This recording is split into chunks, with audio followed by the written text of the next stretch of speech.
Hey guys, just starting dinner right now. Got some loaded potato wedges that I'm gonna make for this mesquite chicken. We've got some russet potatoes, salt and pepper, olive oil on them. I'll throw these in the oven, 400 degrees for 20 minutes.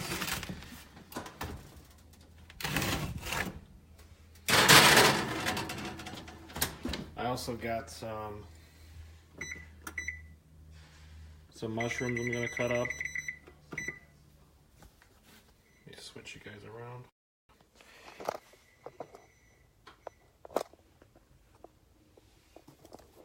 Sorry.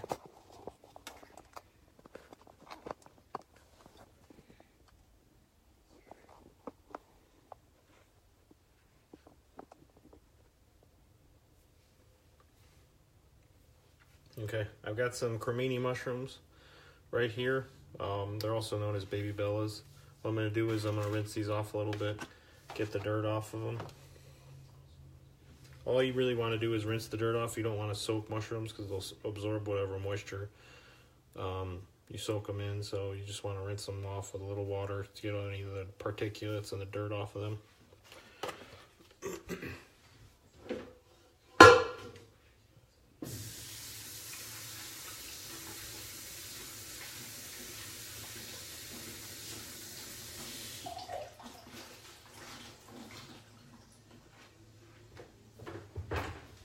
So I just rinsed them off. I'm just going to quarter them up. These are really good. I like the creminis more than button mushrooms because they have a little bit more flavor, a little bit better texture.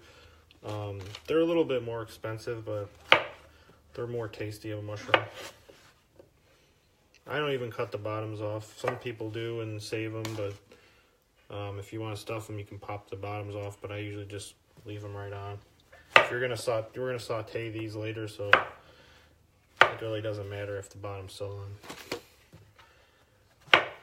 So I got this Pampered Chef cutting board here. It's nice because it has these little grooves on the end that trap any liquid. So if you're cutting like steak or you're cutting any chicken or anything like that, it traps any of the liquid there. Carla, you will like mushrooms if you just tried them. They're very good. Tara didn't like mushrooms either, but she's starting to like them, so give them a chance. So I got some grape tomatoes here. I'm gonna quarter these up too. You always want to make sure you have a sharp knife when you're cutting tomatoes because you're just gonna smash them unless you have a sharp knife.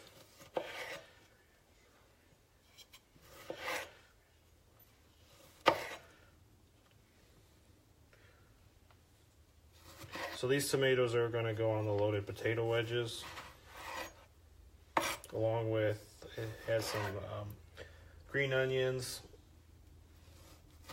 some sour cream, some cheddar cheese.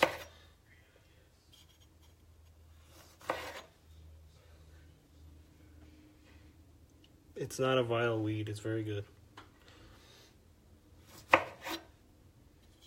It's a fungus, not a weed.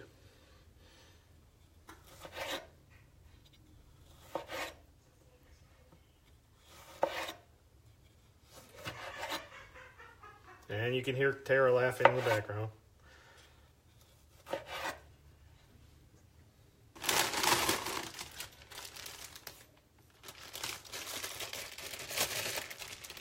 So I got some green onions here too.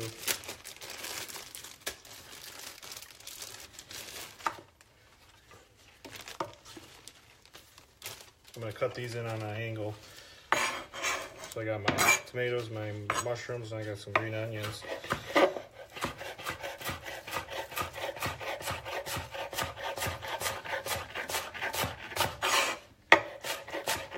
So what I'm going to do after this is I'm going to throw my chicken in a little bit. Like I said with the steaks yesterday, you always want to let your meat rest after you cook it because if you don't, all the juices are going to drip out. So you usually want to, usually the time is about 5 minutes. You usually let it rest for. But that'll keep the juices in the steak or the chicken. So I know it was a Seinfeld reference, but that was for broccoli, not mushrooms.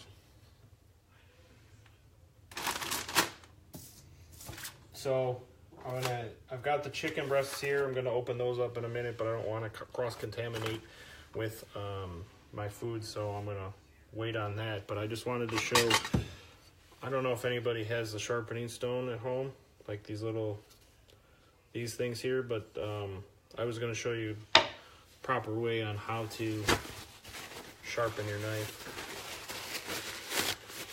So you always want to make sure your knife is clean.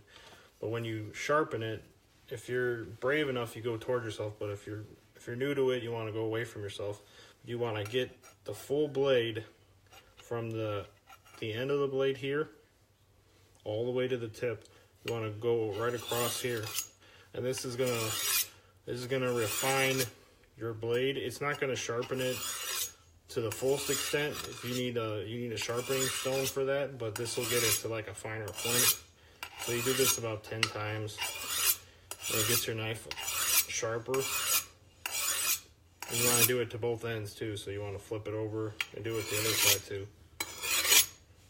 You want to get the full length of the blade, so you're getting the whole knife sharpened. Like I've said before, it's easier to cut yourself with a dull knife than it is with a sharp knife, because if you're struggling to cut something, then you're gonna be more likely to slip. So if you get better at it, you can sharpen it really fast, or even toward yourself.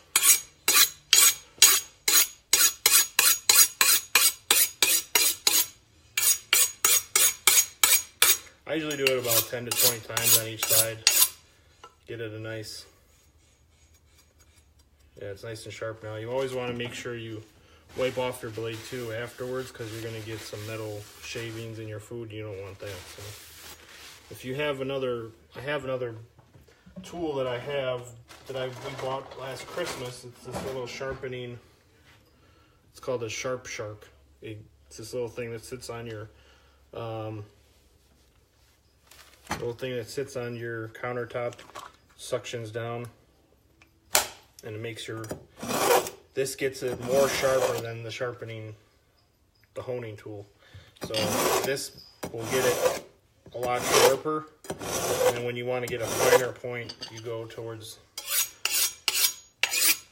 So you want to do this maybe with this probably once a week, and then you want to use this maybe every other week, just to make sure your knives are nice and sharp. Mine is, this one I've used at culinary school. It's been beat up and it's got a lot of nicks in it. So in order to get these nicks out, you really have to take it to a professional sharpener, and they're gonna take down your blade a little bit. But you can't really do that with this equipment at home. You have to kind of take it into a professional, and they can get any nicks and any dents that are in your blade. But this is a 10-year-old, 15-year-old blade, so I've used this in my first year of culinary school from Chicago Cutlery, so 2002. So it's about 15, 16 years old. So it still is a very great knife. It just needs to be professionally sharpened, but it's a really nice knife. But yeah, this is a nice little tool. We got like 3 of these for 20 bucks, I think, on QVC or something like that. So this is really nice to get a nice sharp blade. But that is about it. I'm just gonna throw some chicken in the oven in a little bit. I've got my potatoes cooking. I've got some mushrooms I'm gonna cook in a little bit, and I'm gonna throw some of these tomatoes and green onions on top of the potatoes after they're done. So should be a nice little dinner.